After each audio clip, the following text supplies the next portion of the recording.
Sofía Loren, el alma resiliente detrás del mito del cine. Nació como Sofía Villani Cicolone en el modesto pueblo de Pozzuoli, a las afueras de Nápoles. Aquella niña de mirada profunda y rostro inolvidable creció entre los escombros de la guerra y los suspiros de una madre soñadora. Su madre, Romilda Villani, fue una profesora de piano que soñaba con los escenarios, pero que sacrificó sus propias aspiraciones para criar a sus hijas cuando el padre, un ingeniero civil llamado Riccardo Cicolone, abandonó el hogar. Sofía fue la mayor de 2 hermanas y vivió una infancia marcada por el hambre, la incertidumbre y los estruendos de la Segunda Guerra Mundial. Dormía en el suelo mientras las bombas estallaban al otro lado de la ventana. Sin embargo, en medio de esa oscuridad, brillaba una belleza extraordinaria y un espíritu indomable. Desde muy joven supo que su destino no era quedarse en la pobreza. Quería triunfar, no solo por ella, sino por esa madre que lo había dado todo. Esa determinación la impulsó, la hizo resiliente y le dio alas para soñar en grande. Pero no todo fue gloria en la vida de Sofía Loren. En 2007, su corazón se quebró con la pérdida de su esposo, el productor de cine Carlo Ponti. Fueron más de 40 años de amor, complicidad y lucha conjunta. Se conocieron cuando ella tenía apenas 15 años y él ya con 37. Supo ver en aquella joven de Pozzuoli una estrella en potencia. Su relación, sin embargo, estuvo marcada desde el inicio por escándalos y desafíos legales. Ponti estaba casado y la ley italiana no permitía el divorcio. Se casaron por poder en México en 1957 y enfrentaron el juicio público, la condena de la iglesia y amenazas judiciales por bigamia. Sofía recordó en una entrevista que pasaba las noches llorando en su pequeño apartamento en Roma, abrumada por titulares que destrozaban su historia de amor. Años más tarde, cuando Carlo falleció por complicaciones pulmonares a los 94 años, Sofía estaba en la cima del éxito, pero también profundamente sola. En su casa de Ginebra solía sentarse frente a las fotografías de su amado, reviviendo los momentos que compartieron. Las noches de películas, los paseos por alfombras rojas, sus palabras de aliento cuando ella dudaba. Una noche de lluvia, confesó, se quedó de pie frente a la ventana llorando. No solo por la pérdida, sino por los recuerdos, por los sacrificios y por ese amor que sobrevivió a todo menos a la muerte. Esa no fue la única herida que marcó su alma. Sofía también enfrentó años duros al inicio de su carrera. Fue objeto de burlas por ser pobre, por su delgadez, por su origen humilde. Le negaron papeles por no lucir suficientemente italiana. Y la juzgaron por su apariencia más que por su talento.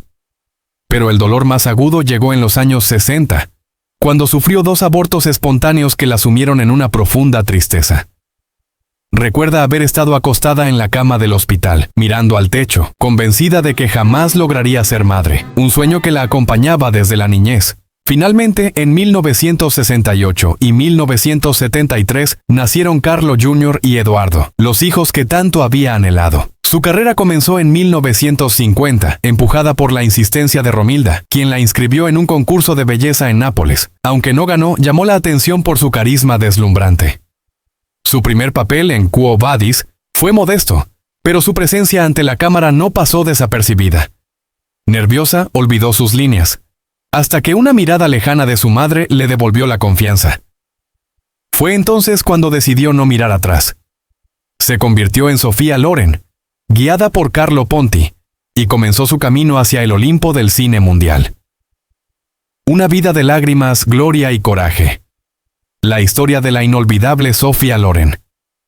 Corría el año 1960 cuando el destino finalmente tocó a su puerta.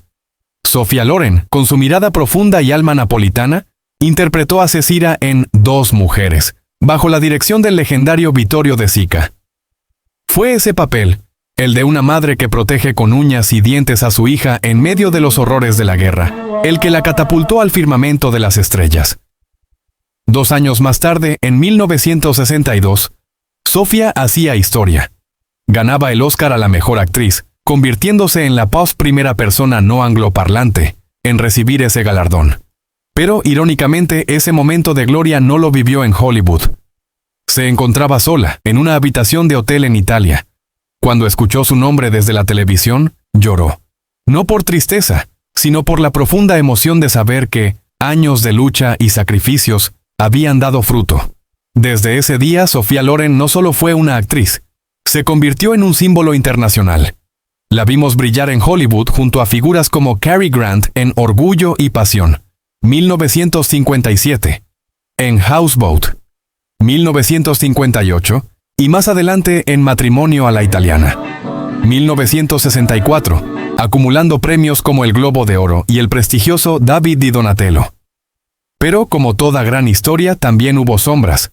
Antes de Asterisco 2, Mujeres había participado en varias cintas italianas que pasaron sin pena ni gloria. En El Oro de Nápoles, 1954, apenas obtuvo papeles secundarios.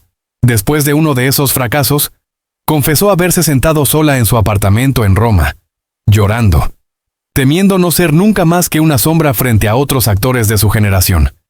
Y aunque conquistó Hollywood brevemente, no logró mantenerse allí tras la década de 1970. Producciones como The Cassandra Crossing, 1976, y Firepower, 1979, no cumplieron las expectativas. Pasó meses aprendiendo inglés, asistiendo a audiciones, pero era rechazada una y otra vez por su fuerte acento italiano. Una vez, tras otra audición fallida en Los Ángeles, se detuvo al borde de la carretera y rompió en llanto. Sintió que no era suficiente para conquistar el mercado internacional. Además de los desafíos profesionales, vivió pruebas personales desgarradoras. Durante los años 60 se vio obligada a alejarse de los escenarios para cuidar de su embarazo, tras varios abortos espontáneos. Cuando el médico le aconsejó reposo absoluto, lloró. Tenía miedo de perder la carrera por la que tanto había luchado, pero no se rindió. Regresó triunfal con Girasoles, 1970, y El viaje, 1974, reafirmando que su luz seguía intacta. Más adelante, Pret-a-Porter, 1994, y Grumpier Old Men, 1995, confirmaron algo que el mundo ya sabía. El espíritu de Sophia Loren es inquebrantable. Pasó meses preparando cada papel, trabajando hasta el agotamiento para asegurar que cada escena brillara.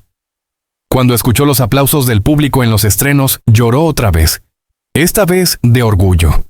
Orgullo por saber que, tras tantos obstáculos, aún podía emocionar al mundo. Sus esfuerzos iban más allá de la fama. Una vez, al final de una jornada agotadora de rodaje, se miró en el espejo, vio sus ojos cansados y lloró. No por debilidad, sino por la certeza de que siempre había tenido que esforzarse. El doble no para ser reconocida. Aprendió a actuar con el alma, a enfrentar las críticas, a domar el miedo escénico. Cada lágrima que derramó, en el set o en los ensayos, fue una lección de vida. Sophia Loren no solo quería ser famosa, quería dejar una huella, un legado, y lo hizo. Con más de 70 años en la industria y más de 100 películas, desde Dos mujeres hasta La vida por delante, 2020, sigue buscando nuevos horizontes. Cada vez que recibía un guión nuevo, pasaba horas investigando el personaje. Cuando fue elegida para Dos mujeres, lloró de emoción. Sintió que estaba más cerca de su sueño. No solo ser una actriz respetada en Italia, sino en el mundo entero. También soñaba con llevar la cultura italiana al planeta.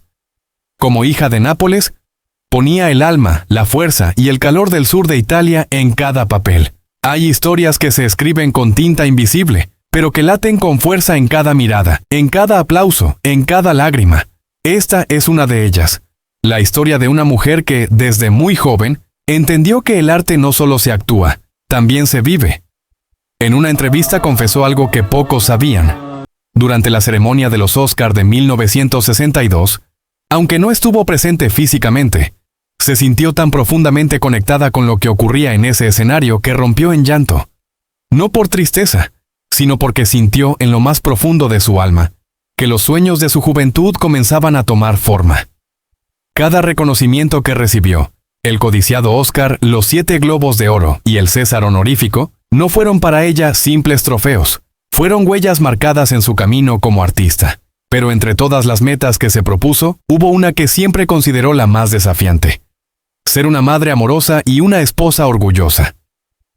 Tras casarse con el productor Carlo Ponti en 1966, nacieron sus 2 hijos, Carlo Jr. en 1968 y Eduardo en 1973.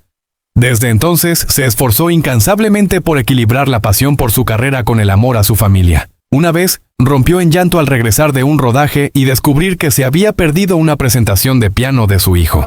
Verlo triste le partió el corazón. Y por eso, cada vez que podía, se tomaba un respiro de los grandes proyectos, los escenarios y las cámaras, para ser simplemente mamá. Los llevaba de viaje, les enseñaba el valor de la paciencia y les mostraba el mundo desde su mirada de mujer resiliente. Años más tarde, cuando Eduardo se convirtió en director, volvió a llorar. Pero esta vez de orgullo al ver que su pasión por el cine había trascendido una generación, porque ella no se conformaba con los logros del pasado, se reinventaba una y otra vez. Aprendió inglés para conquistar Hollywood, aprendió a cantar para protagonizar El hombre de la Mancha, en 1972. Y a los 86 años, regresó a las pantallas con La vida por delante, dirigida nada menos que por su hijo Eduardo. Contó con la voz entrecortada, que mientras filmaba las escenas más profundas de esa película, lloraba con cada toma porque se identificaba con el personaje. Y cuando el público respondió con tanto amor, volvió a llorar. No por la fama, sino porque entendió que aún podía tocar corazones. Para ella, el verdadero éxito no se mide en premios, sino en la satisfacción de mirar hacia atrás y saber que vivió con pasión, entrega y responsabilidad. Y claro,